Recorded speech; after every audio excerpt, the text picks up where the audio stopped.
That's exactly what happened with this piece, because the norm of entrepreneurship, especially in startups, is that you're dealing with failure or near failure. You're like constantly trying to thread the needle to live another day. And so you end up in these really difficult situations that almost never get shared. And so I was in this really unique opportunity, just like psychologically, whereas I was in a difficult situation, but it wasn't a bad situation of my own making. So I don't have any ego about just explaining the fix. Hey there, I'm Larry Weeks. Welcome to the Bounce Podcast. My guest today on the podcast is Tony Stubblebine. Tony is the CEO of Medium. He's also the co-founder and former CEO of Coach.me. And he spent a career in the intersection of technology, behavior change, and digital community. And before stepping in as Medium CEO, Tony was already a major force on the platform, running some of its largest publications, including Better Humans. And I knew of Tony through Medium before he became CEO, through his writings, and through his programs on Coach.me, which were phenomenal. And I remember the announcement when he took the job, and I thought to myself, well, perfect. But I, like probably everybody else, had no idea what was happening at the time until his recent post hit my inbox just last week. The post, which I encourage all of you to read, is titled, Fell into Hole and Got Out. It's a great title, but it's a write-up of what happened at Medium. And the article is one of the most candid, insightful, and somehow he makes it succinct stories I've read about what happens inside a company on the brink and what it takes to pull it back. So I immediately reached out to Tony's team to see if he would come on the show and talk about it, and I'm very grateful he did. This is a peek inside of what it's actually like to take over a company, losing millions a month, hemorrhaging users, and facing potential shutdown, and the strategic and psychological work required to turn it all around.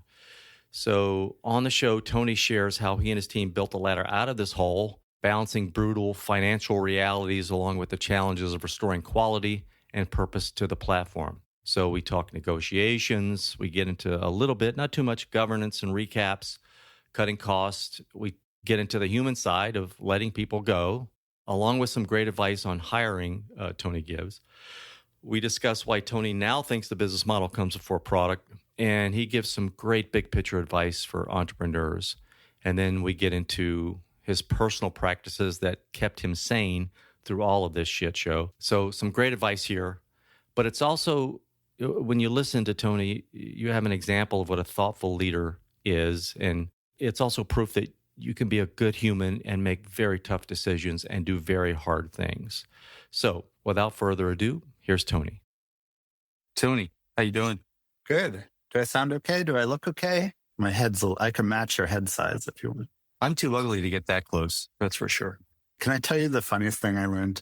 There's a group of people that I worked with at one point who I never met in person. It took me a long time before I met them in person. And they told me I had more charisma in person. And I was like, what are you talking about? And it turned out that I was sitting so far away from the screen that my head looked small, and they were reading that as low gravitas. And so it's in our new era, a big head on Zoom is the executive power move. The thing that cracked me up is that it had never occurred to me that having the biggest head on screen is a Zoom power move. I'm going to start zooming in, start revealing my pores, I guess. Wow, that's some behavioral psychology right out of the gate, Tony. Right out of the gate. Boom. So I love it. I had James Altucher on some years back, and I told him I hated editing stuff. He said, Larry, you should leave as much of this stuff. I said, what are you talking about? He said, this is early on. He said, people love the humanity or the... Totally. He said, it's a fly on the wall kind of a thing where you're behind the curtain. You know, I was early in the development of podcasts. I had worked for the startup Odeo, which is what Twitter spun out of. But originally we wanted to do podcasting. And so we were looking at what we thought kind of two examples of great podcasts was one, this old MTV VJ, Adam Curry, got into podcasting, started referring to himself as the pod father. And every podcast he did was incredibly well produced because he came from media. He knew how to do that. But the podcast that blew all of our minds, because we were startups and we didn't know how startups work, were these two venture capitalists, Venture Voice, who would record the podcast driving in their car down 280 with like traffic noise going on. And it was the opposite of well produced. And it's exactly what James Altucher is telling you about. Like, yeah, it's actually to be the fly on the wall of something interesting, which fingers crossed we're going to do today, is really special, even if it's not perfectly produced. Yeah. People love you for your vulnerabilities. Maybe that's writ large, in these kind of conversations. Yeah. Go ahead. You got to deal with my voice. I mean, I've got a face for radio and a voice for writing, and that's how I ended up the CEO of a writing company. So we're going to do our best, the material. Your voice is fine. Coming at you, Z107. We are a lot. So, man, what a great article. Thank you for coming on to discuss it. You got to be getting some great feedback here. What I told my team is like, I wish I had a nose for what would resonate with the mainstream, but instead I have a nose for what's going to resonate with other entrepreneurs. And I was like, that's exactly what happened with this piece, because the norm of entrepreneurship, especially in startups, is that you're dealing with failure or near failure. You're like constantly trying to thread the needle to live another day. And so you end up in these really difficult situations that almost never get shared. And so I was in this really unique opportunity, just like psychologically, whereas I was in a difficult situation, but it wasn't a bad situation of my own making. So I don't have any ego about just explaining the fix, right? Because I don't have to be like apologetic about all the problems that I created. I just signed up. There was problems, matter of fact about it. I signed up to fix them. And so something that happens relatively frequently is the startup gets into a really bad spot and needs to get its way out. One of the ways to do that is to go restructure your deal with your investors. And it turns out there's a way to do it. And I didn't know that going in, but I learned it. The Medium ethos is if something interesting happens to you, you should write it up and share it. So for the audience, real quick, I want to put everybody to read this. Don't care if you're founder, employee, what have you. Fell in a hole, got out. It's Medium's recap, financial turnaround, and you wrote about the difficult path to health.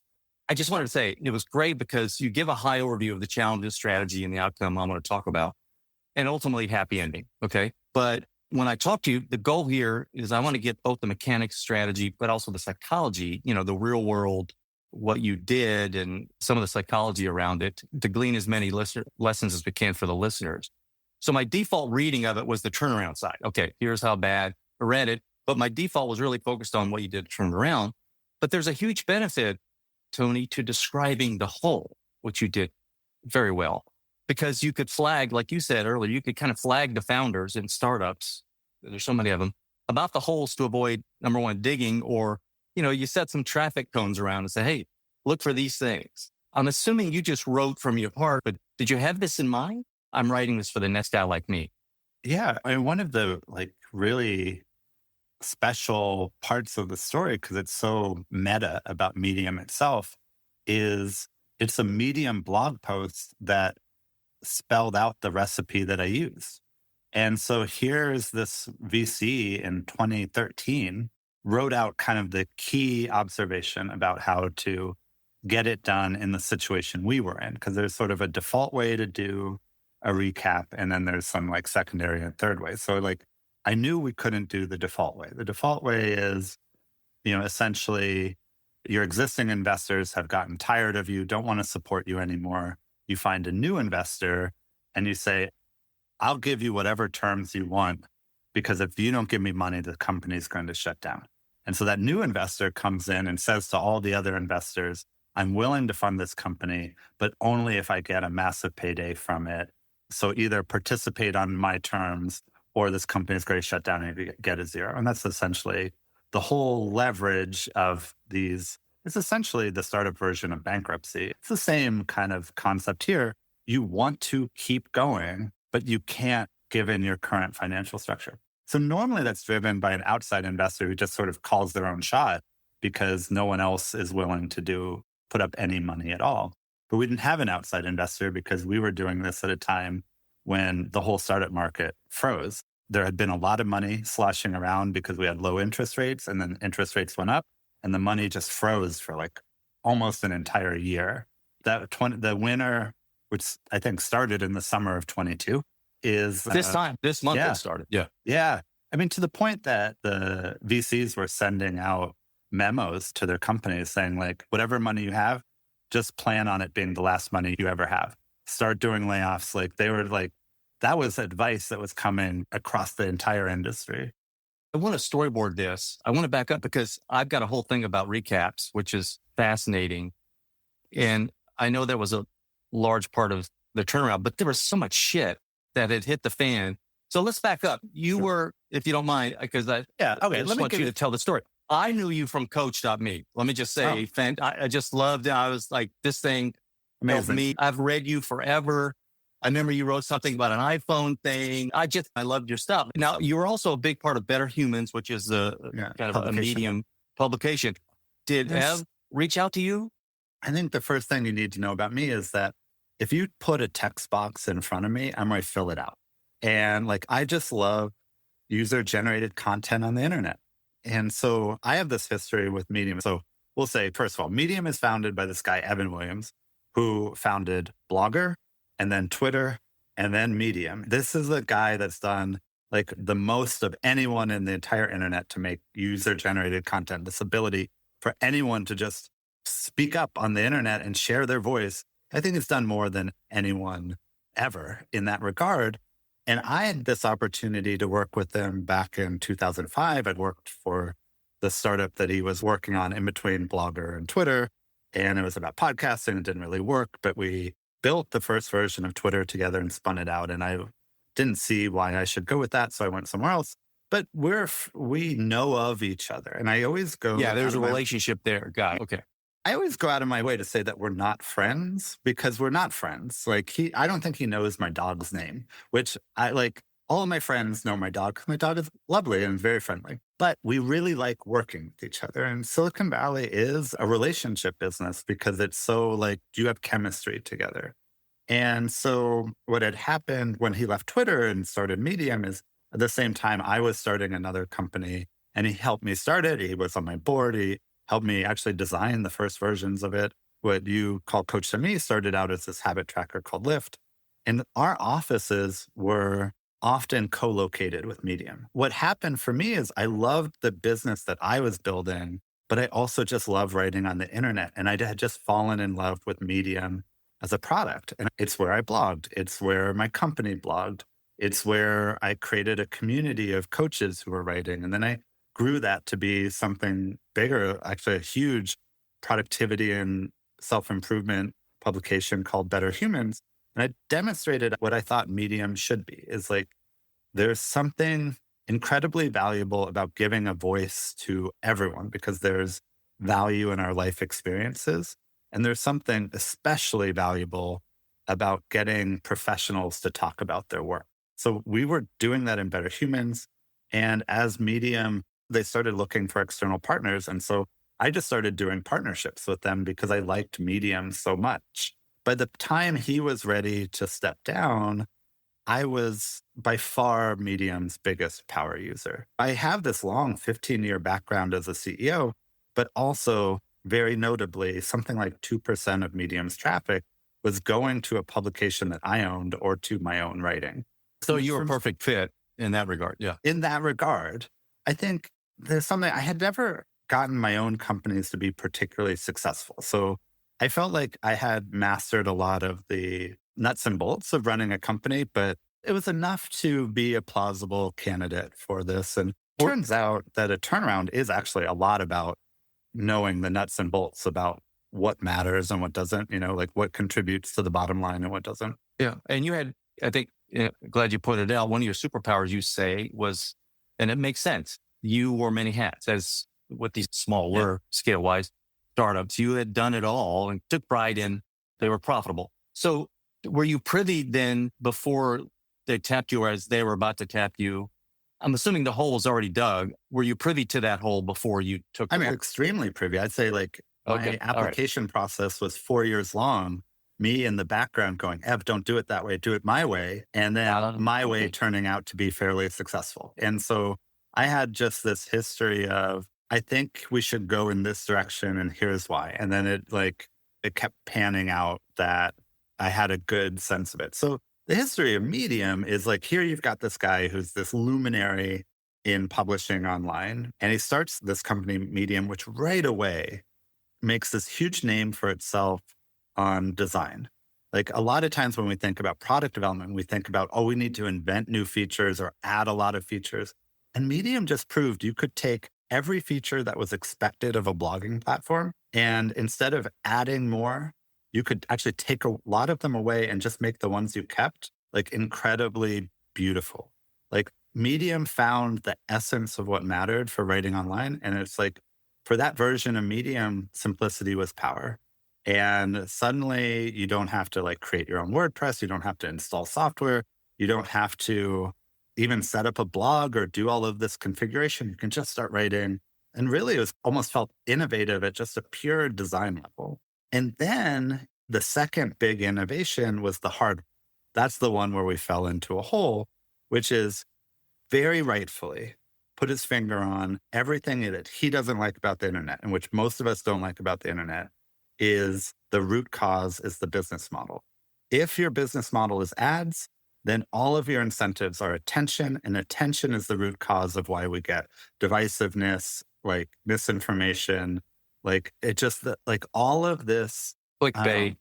clickbait, all of that stuff. It's because the incentives are to grab your attention, not to deliver value for your attention. It's actually, if the article is too engrossing and you don't notice the ads, then you've done a disservice to the advertiser, right? And I don't remember, was before your CEO, was that the model? It was both. They tried ads, backed out of it. And so before I got there, so the two innovations of from Ev are first the design, and then to make a bundled subscription. So it's one price. You don't have to subscribe to individual people. One price for everything on Medium, and let the writers participate. And so rather than go build an audience and build a subscriber base, it's like, oh, maybe I only have one thing to say, but I can publish it into the subscription and get a share based on who reads it. So no one's ever put a bundled subscription on top of a social media platform. Every prior social media platform was advertising based. And so it turned out that this just like created for the company I'd call it a Goldilocks problem. It's like, okay, now that we've done this, how do we do it right? And so they tried it one way, it was very expensive, did not work. Tried it another way, was also fairly expensive, but also was like even worse because the quality was lower. And I was like kind of, as both of those paths were happening, I was making the case for this middle way of like, here's where I think the commercially valuable piece of UGC really lives. And if we can deliver on that, then we can have a business. But along that way, that sort of fall into a hole. Like a lot of things went wrong, and like a lot of expensive experiments did not work. I think also I would say it's really hard to innovate with a middle stage company. Somebody said, don't be a hero. Look, you're going to take this role. Don't be a hero. And then I kind of parsed out, because I'm kind of slow, but I parsed out that I think it meant, and I think what you say in the article is, don't try to invent your way out of an issue or innovate. I mean, your job is to make this thing profitable, okay? Don't come in and try to add a bunch of stuff or invent a bunch of stuff or innovate your way out of this. There's a piece of it of understanding, like you're trying to do something heroic almost by definition, because business is hard. And even in good conditions, you're likely to fail. And despite that, it's worth knowing what the boundaries of possibility are. And I think a lot of entrepreneurs, and actually entrepreneurship in the US is sort of set up, there's no real downside to failure unless you put your own money up. Like in the startup ecosystem, you can start a company, raise money and fail and just go get your next job. So because of that, a lot of entrepreneurs are just like, I'll figure it out. And a friend of mine said that actually might be the right psychology. Just if you're the one flying the plane, fly it as fast as possible until you either reach altitude or crash into the ground. Like you want to hit the ground at full speed. But I think in this case, the advice I got was there are actual limits to what you're going to be able to do. This is the advice I got from the venture capitalists who had written the blog post that prompted me to understand I could kind of figure out the investor side of the turnaround. And that was almost his most important point, which is the psychology of an entrepreneur is that you can invent your way out of anything. And you have to come to grips. There's something here that you cannot fix. And that's the precursor to being able to go in to the investors and say, if you don't renegotiate your terms, it's not worth me coming into work tomorrow. And that's the leverage that sort of kicks off the recap part of the turnaround. You take the job. Did you have was the turnaround plan kind of emergent as you got deeper and deeper in the weeds, or did you have some semblance of a plan? I had a very detailed plan on the financial and product turnaround. Like I was so close to Medium and I had so much experience with, where to spend money to make money, and I've started 2 companies. They weren't big successes, but I always thought it was important to if you start a business, it should be a business. And so both of them did get to be profitable. And so that's my wiring as a CEO. That is somewhat rare in the world of startups, actually. So that part, I was like, okay, we're going to do these things. I have about this much wiggle room. I'm going to have to cut these costs. Like roughly I knew, and we're going to have to invent some product changes, but I already know what those are. It actually wasn't until the day before I started that an investor friend of mine took me for a walk and we talked the plan out, and he believed that the business plan was plausible, but he pointed out to me all of the problems in the ownership structures. So the recap, there's 3 sides to the turnaround we did. One was product, one was financial, just making the revenue and the cost structure. Just for the audience, it was basically insolvent at this point, right? It was just bleeding money, bleeding cash. So you really had to get this thing to profitability. And a lot of that is cost structures. For everybody listening who's not in the business world, a cap table is, and Tony, if you have an analogy, but I'll do my like best. a slice of the pie, like a slice of the pie of ownership. So it keeps the number of seats of people who own a piece of the company, something like that, right? And that stood out to me was the investors had pretty much given up. They knew the state of the business. So they were like, you're not going to get any more money from us. It's like, you asked me what it was like to write this piece, and it's like, there's just a lot to talk about. So we'll say, like, by the way, kudos for putting it in a condensed article because it was helpful for me. But now as we get into it, I'm like, oh, wow, there's kudos one side to another. Kudos to Kurt Vonnegut, who was like, oh, this is how to simplify the structure. We fell into a hole, then we got out. But the easiest part of the hole to understand is just the business, right? Like we were losing $2.5 million a month. We only had limited money in our bank account. And our business was shrinking, not growing. If we did nothing, eventually we'd run out of money and go bankrupt. That was pretty easy to understand. And so we needed to pivot to a product, which for us is, putting the valuable content front and center. We had to make that pivot in a way that we could grow subscribers and cut some costs along the way. That's how you make a working business. And there's if you've ever played like a lemonade stand game, it's not that different than that. It's like, you need a product people want. You need to advertise it. You need to sell the product for more than it costs to make. That's business. The part that I did not understand was all of the complications of 10 years of investors. So I didn't understand till the day I started what got pointed out to me by this walk and with my friend Ross, who's a venture capitalist, is it would not work unless I eventually renegotiated with all the investors. And that filled me with such dread because I don't like difficult negotiations. You were also, the governance was, you were kind of not the boss. You pointed out that to make a decision, votes had to happen and you didn't have time to play around. So let's walk through the problems with kind of honoring your existing investor agreements. You take in money with certain terms, and in a good situation, everyone's happy. Everyone makes money. But there are these edge cases you get into where you can't find anyone to come to work, to do the work, to allow you to honor these terms. And so it does force a renegotiation. Employees take a backseat to a degree that was going to make this whole thing impossible. Right. So you have this thing called a liquidation preference, which means that the investors get their money out first. But if the value of the company drops below the liquidation preference, then it tells the employees that we're going to pay you in equity, but your equity won't have any value until you've spent 2 or 3 years paying back the investors. And the employees think, well, why would I spend 2 years. If I might come to work tomorrow, I want to get I want to be in the money. I want to be compensated tomorrow. You said about the governance structure we have for a big decision. I would need to go back to our investors and get the majority approval of 5 different tranches of investors. And the thing is, at some point, the way venture capital works is they have this chunk of money that they're trying to manage for about 10 years.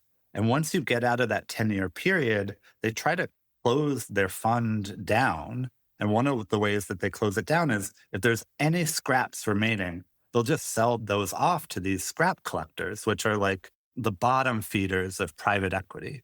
And so I was in that moment where the investors had moved on, weren't thinking about us, but we know them. There's Silicon Valley is a relationship business. They're basically we can trust how they will act. If you look a year or two down the road, they're going to sell all of that stuff off to new investors who we don't understand, who we don't trust. And so approval is going to be 5 tranches of unknown strangers who are, essentially sharks. And that actually really tipped it over for me. That doesn't sound like a fun job. And so what Ross is pointing out to me is, let's say I start to turn the business around, and then I get into a moment where, I want to go big, because that's why I did all this work. I think what Medium is now is just like scratching the surface. I think the point of Medium is to help like 1 billion people write. Like, we're in the business of helping people write and share their stories, right? Share their experiences. There's so much I want to do with this business, but let's say I want to do that, and now I have to get the approval of this whole complicated group of investors. And so Ross was making the case that you might succeed on the business side and then find you get just like sabotaged behind the scenes because of this investor structure. And then like kind of the thing that really tipped it over is not only did we have all of these owners, these investors that owned a huge chunk of the company and this huge liquidation preference, we also had a bunch of loans that were about to come due, and then they came due. And the amount of the loans was way more than the amount of money that we had in the bank account. And that is insolvency. And so there's this opportunity when they do come due to have a discussion like, hey, we can't pay the whole thing back. Here are our 2 options.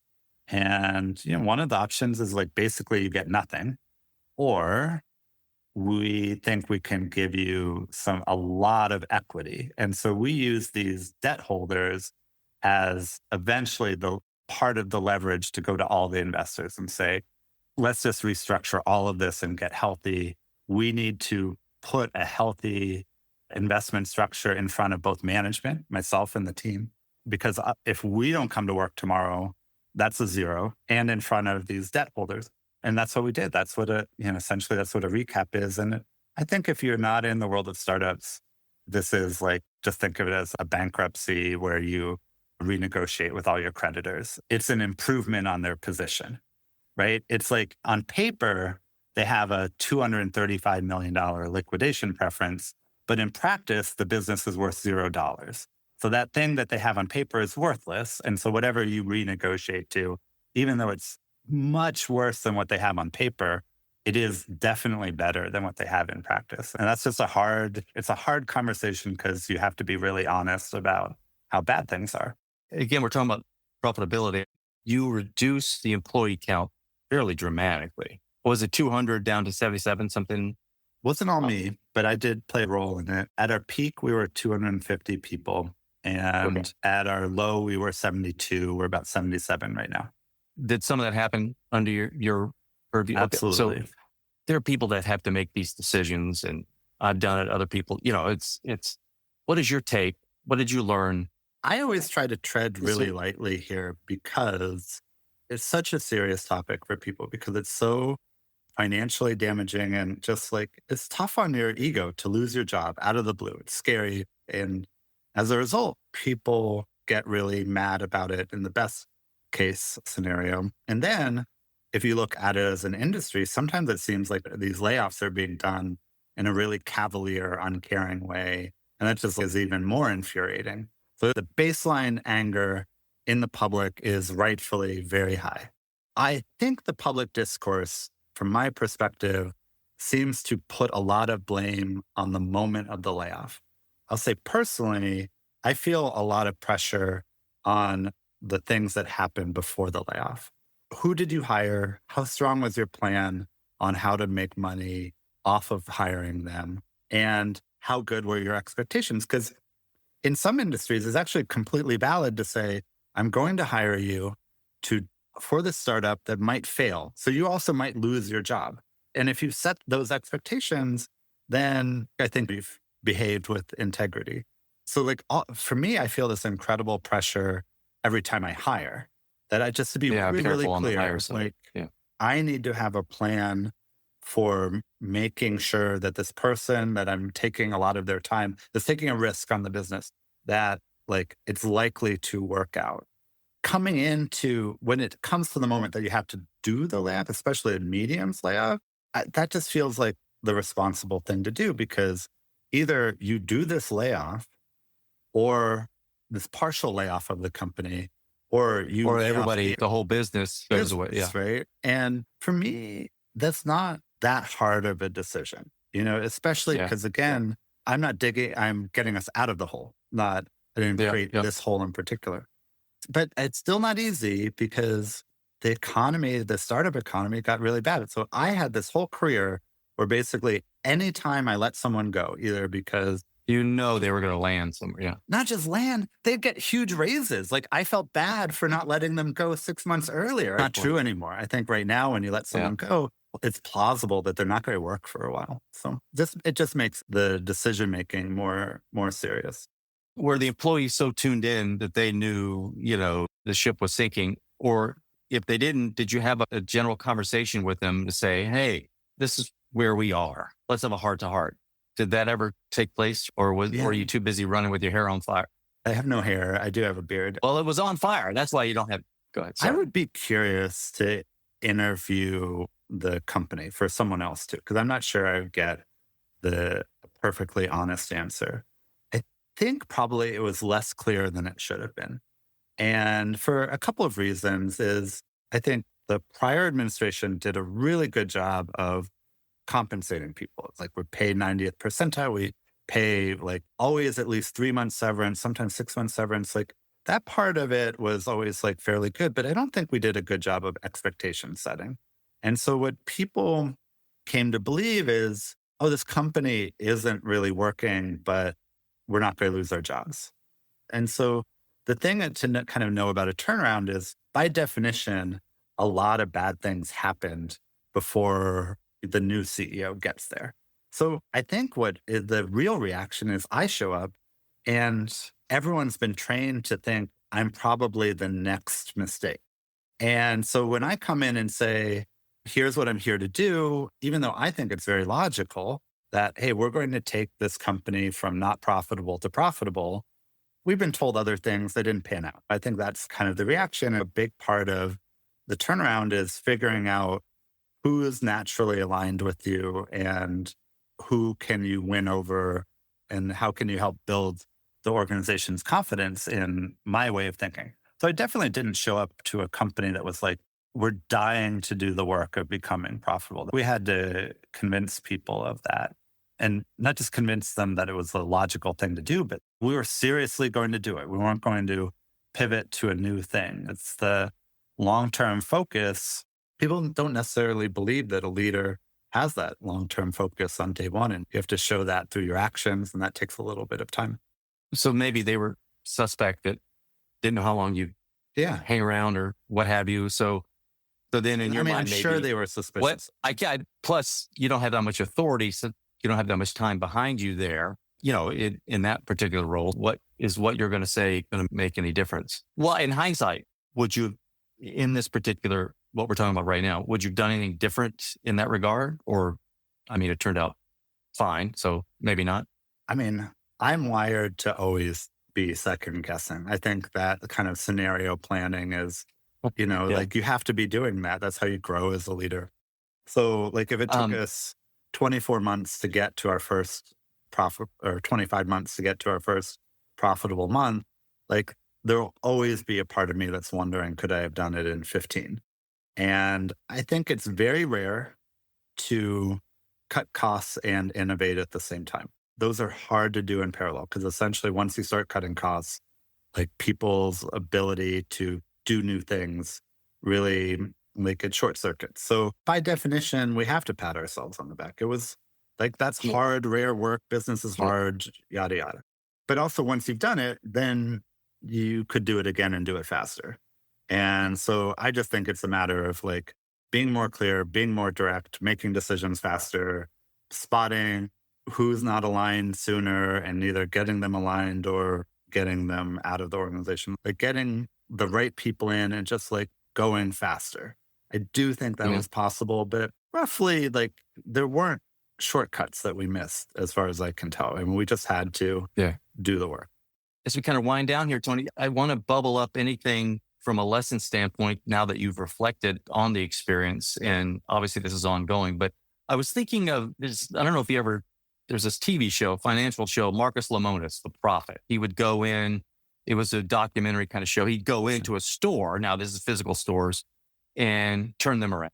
Right. And obviously these are different animals than what you're dealing with, but he had like a 3P thing, it's people, process, and product. These heuristics are helpful to a degree, right? But they're not applicable everywhere. The only thing I'm reading as I'm looking at things is profit, product. But is there anything like that you can surface for us? And obviously, that's a terrible question because every situation is going to be different. So let me make this question open-ended.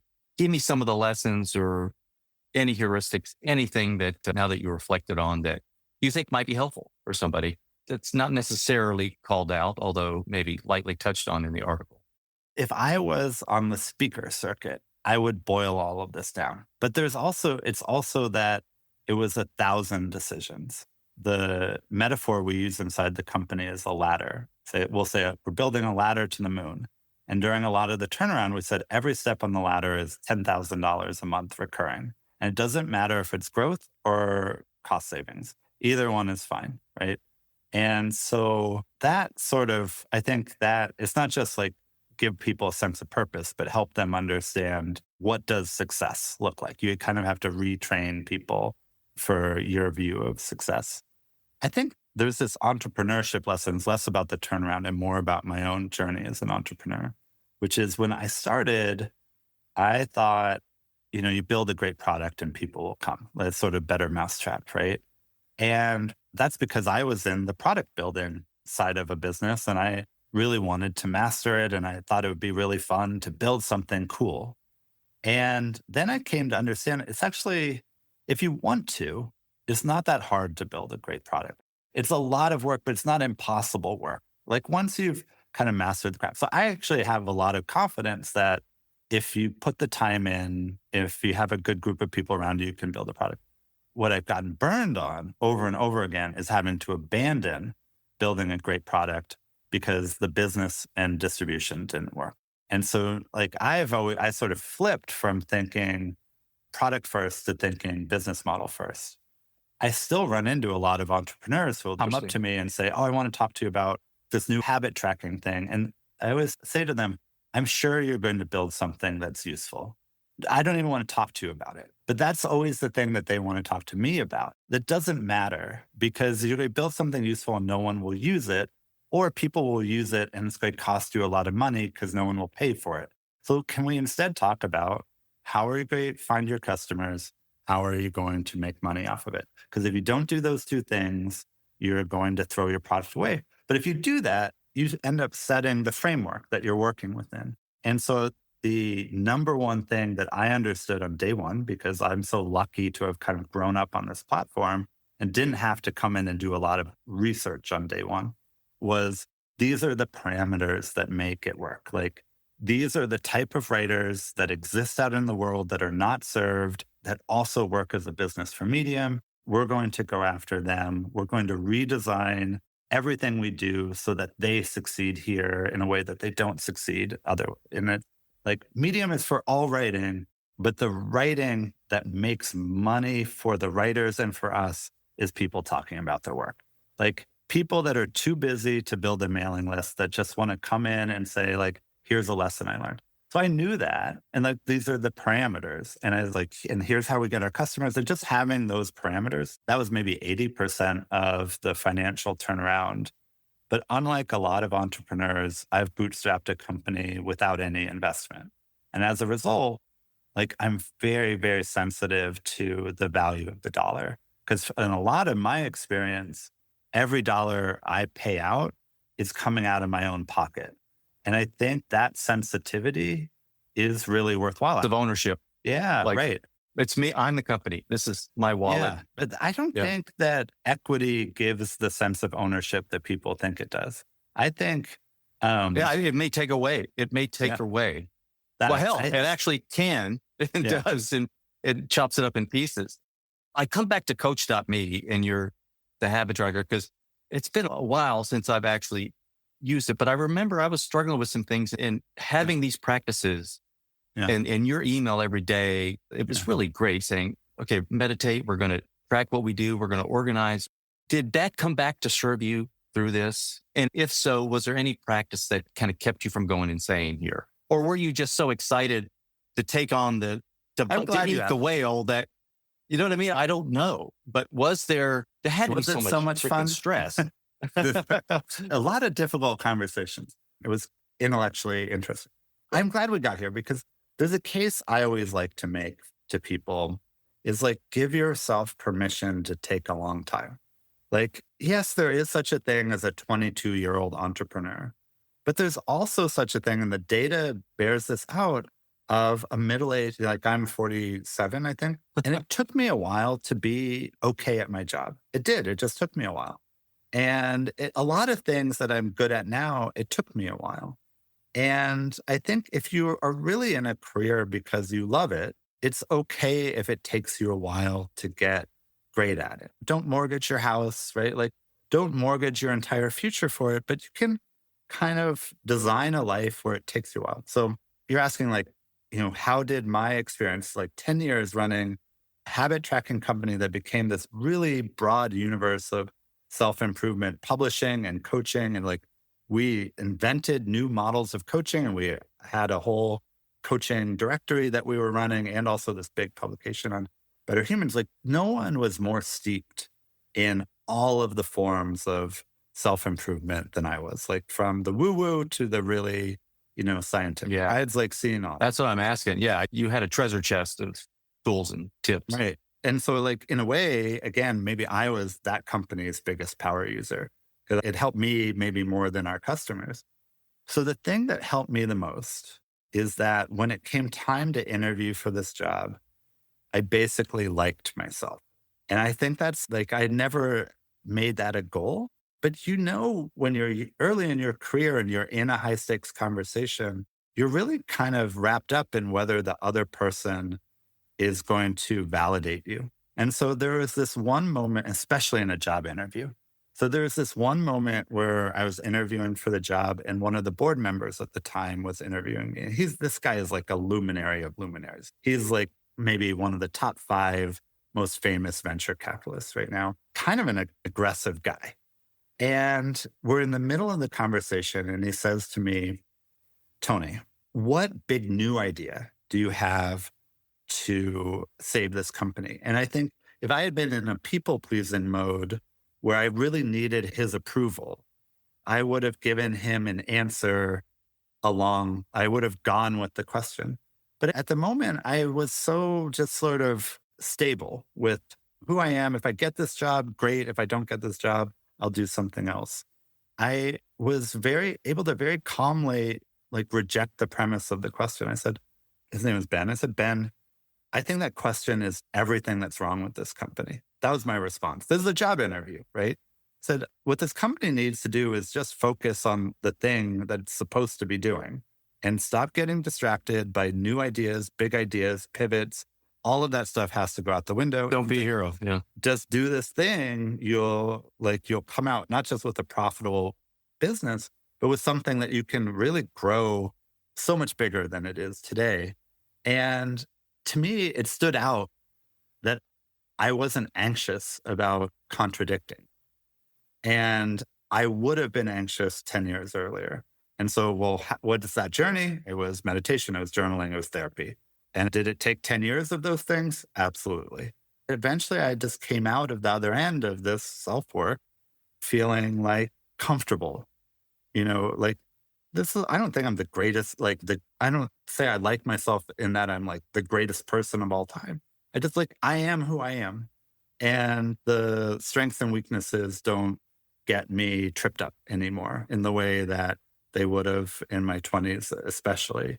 So, yeah, in that way, the tools of self improvement, even though they're often sold to you as quick wins, if you embrace them as long term life practices, are really, really powerful. Brain plasticity is not quick, but Tony, you sounded like you were centered and comfortable in your own skin. And people can pick up on, if you're not comfortable with yourself, projects, right? Yeah. You're advocating for yourself and you believe in it. So, and I also like the fact that self-improvement or meditation or these kind of practices you make your bed before you have to lay in it. You don't pick these up as soon as the emergency or the shit hits the fan and expect everything to work out. You've got to prepare for the shit down the road now when everything's not burning down, that kind of thing, which you did.